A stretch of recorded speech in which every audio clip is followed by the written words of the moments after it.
रीवा जिले में सहकारिता विभाग में पदस्थ महाप्रबंधक ज्ञानेंद्र पांडेय के खिलाफ शिकायतों का पुलिंदा लेकर लोग सर्किट हाउस पहुंच गए। लोगों का कहना है कि मध्य प्रदेश शासन के अपर मुख्य सचिव अशोक वर्णवाल रीवा पहुंचे हैं। उनसे मिलकर उनके द्वारा रीवा महाप्रबंधक द्वारा अब तक किए गए भ्रष्टाचार से अवगत कराएंगे और उनके खिलाफ कार्रवाई की मांग करेंगे। इस संबंध में भाजपा नेता दिनकर द्विवेदी ने बताया कि सहकारिता महाप्रबंधक ज्ञानेंद्र पांडेय स्थानीय निवासी होने के साथ ही रीवा में 4 वर्षों से पदस्थ हैं। इनके द्वारा लगातार मनमानी की जा रही है और भ्रष्टाचार किया जा रहा है। यहां तक कि इनके खिलाफ करोड़ों रुपये के गबन का भी आरोप है और इनके खिलाफ अमरपाटन में एफआईआर तक दर्ज है। वहीं भाजपा नेता हरि प्रसाद कुशवाहा ने भी समिति प्रबंधक पर भ्रष्टाचार का आरोप लगाया है। आइए सुनते हैं भाजपा के नेताओं ने क्या कुछ कहा है।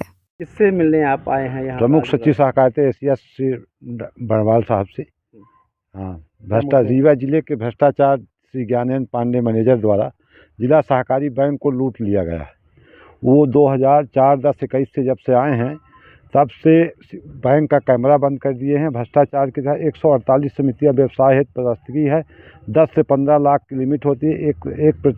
एक सोसाइटी की लिमिट प्रत्येक से की जाती, किंतु अब पदस्थगी की 70 लाख से 35 लाख लिमिट कर दिया गया है। बैंक के प्रशासक महोदय को गुमराह करके, माननीय कलेक्टर महोदय को गुमराह करके उनके परिणाम की मिलिकता के 2021 से लगभग 2 करोड़ का संयोजन शेष बंदरबाट कर लिया गया, जिसका परीक्षण कराया जा सकता है। जिंक और सुपरफास्फेट भंडारण डबल लाख से न कराकर सीधे दलालों के माध्यम से 50% कमीशन के लेकर शाखाओं के माध्यम से समितियों को प्रस्तुत किया जाता है और प्राप्त कंपनी के दलाल खाते में सीधे आरटीएस कराया गया है, जिसकी जांच कराई जा सकती है। प्रशासकीय वर्ष 2021 से धान गेहूं में 50% राशि वसूली के व्यापक पैमाने पर भ्रष्टाचार किया, जिसकी जांच कराई की जा सकती है। कर्मचारियों के 6वें वेतनमान के स्वीकृत 70 लाख रुपए का वसूला गया है, जिसमें पुलिस कार्यालय अधीक्षक देवेश पांडे एवं संतोष गौतम के माध्यम से वसूला गया।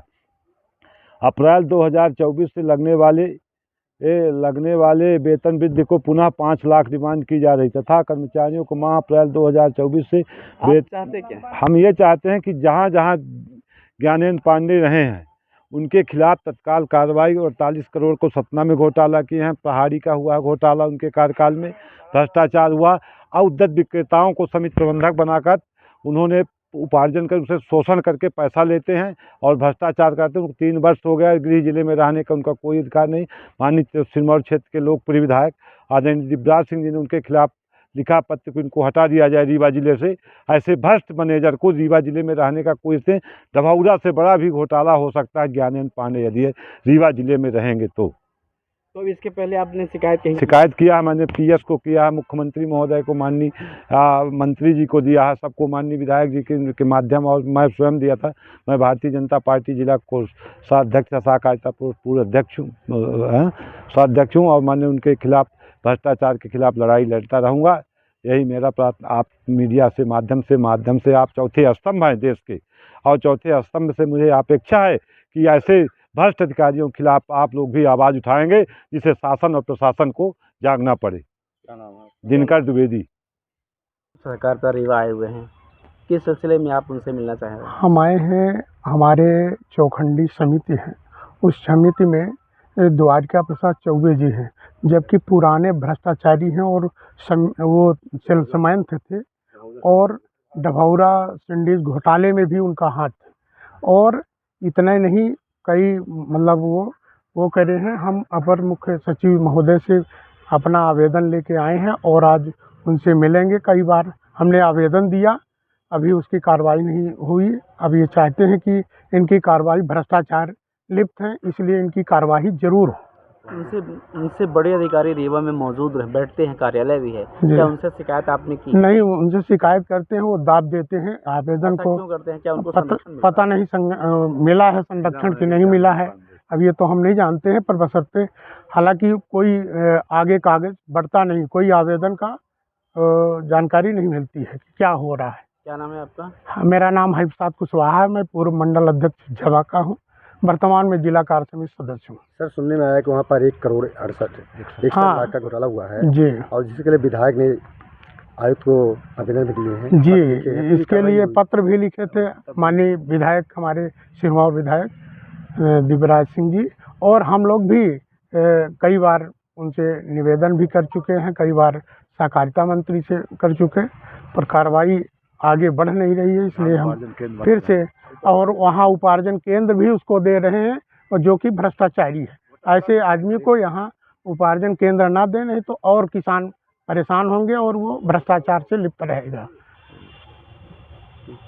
कल सर मध्य प्रदेश के प्रमुख सचिव आए हुए थे, उस दौरान कुछ कर्मचारियों द्वारा जो है आरोप लगाए गए हैं। इन आरोपों को लेकर सर क्या कहना है आपका?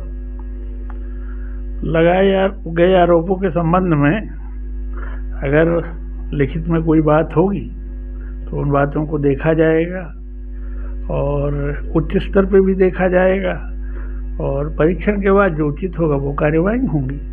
और सर आरोप ये भी लगे हैं कि 38 करोड़ का शायद कहीं घोटाला हुआ, उसमें FIR भी दर्ज है। प्रमुख सचिव से ये सवाल किया गया है, तो प्रमुख सचिव ने भी जो है जांच का आश्वासन दिया है, इसमें क्या कहना है सर आपका? बगैर तथ्यों को देखे कोई बात नहीं कह सकते हैं। किस बात का उन्होंने उल्लेख किया है, क्या किया है, अगर वरिष्ठ स्तर पे दिया है तो रिकॉर्डों को देख के जो भी तथ्य आएंगे उसके आधार पर कार्रवाई होगी। इस मामले में क्या FIR दर्ज है निश्चित तौर पे। 38 करोड़ के घोटाले को अब कितने का है ये तो नहीं कह सकते हैं, पर FIR है। नहीं, वहाँ पे आरोप लगे हैं सर कि माने इतने बड़े भ्रष्टाचारी को जो है जिले की कमान दे दी गई है। उसके संबंध में मेरा केवल इतना कहना है कि आयुक्त सहकारिता स्तर से उसकी जांच हो चुकी है, जांच में फाइल नस्तीबद्ध हो चुकी है, और मेरे ऊपर लगाए गए आरोपों से मुझे मुक्त किया गया है। और सर अभी खरीदी होने वाली है, पूर्व में भी खरीदी की गई है, खरीदी को लेके भी सर कई आरोप लगाए गए हैं कि जैसे उसका जो एक निश्चित मापदंड होता है कि 7 रुपए 8 रुपए या 15 रुपए जो भी होता है, उसमें आपके द्वारा 32 रुपए लिए जाते हैं। इन आरोपों में क्या कहना है सर आपका? मेरे द्वारा कोई न रुपए लिए जाते न दिए जाते। ये उपार्जन एजेंसी नागरिक आपूर्ति निगम के सब एजेंट के रूप में समितियां काम करती हैं। बैंक केवल एक माध्यम है जिसके माध्यम से समितियों को राशि नागरिक आपूर्ति निगम से मिलती है। बैंक स्तर पे इसका कोई ट्रांजैक्शन नहीं होता। नागरिक आपूर्ति निगम से राशि मिली, सीधे समिति के खाते में चली गई, और फिर समिति का जो प्रबंधन है जिसमें मेरी कोई भूमिका नहीं रहती, बैंक की कोई भूमिका नहीं रहती, समिति के जो प्रशासक हैं उनके द्वारा खर्चों का निकाल कर भुगतान किया जाता है। यहाँ तक कि सर आरोप लगे कि अब कुछ दिनों में बैंक में ताला लगने की नौबत आ रही है, जब से मैंने आपने कार्यभार संभाला है, तो मैंने इतना बंटाढार किया गया है, इस मामले में क्या कहेंगे सर? इस संबंध में कल ही समीक्षा हुई है, और देखिए बैंक के 3 व्यवसाय हैं मुख्य। एक है अमानत संग्रहण, दूसरा है ऋण वितरण, तीसरा है वसूली। तो बैंक के अमानत में निरंतर वृद्धि हो रही है, ऋण वितरण में लगातार वृद्धि हो रही है, वसूली में लगातार वृद्धि हो रही है। ये ऑडिटेड आंकड़े कहते हैं, ये मैं नहीं कह रहा हूँ। और कल की समीक्षा बैठक में भी ये आंकड़े,